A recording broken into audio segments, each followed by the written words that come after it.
The Putnam County SES team continues to meet to monitor the impending winter storm. The National Weather Service has issued a blizzard warning beginning Monday, January 26, 2015 for the Putnam County area with possible snow accumulations of 36. Snow is expected to begin during the day Monday and increase in intensity through Monday night with heavy snow and strong winds. The storm will continue through the day Tuesday, creating whiteout conditions. To keep our residents safe, the following precautions are being taken. The Office for Senior Resources Adult Daycare Program will be suspended for Monday, January 26, 2015.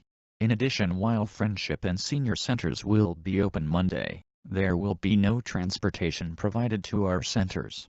Medical transportation will be provided Monday morning and home-bound meals will be delivered.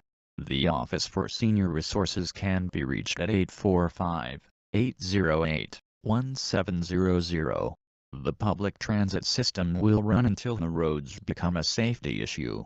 We would like to advise all who use public transportation to be mindful of the fact that we may have to suspend service, and that if you utilize a bus to get to work, you should be connected to alerts as to when transportation will be suspended.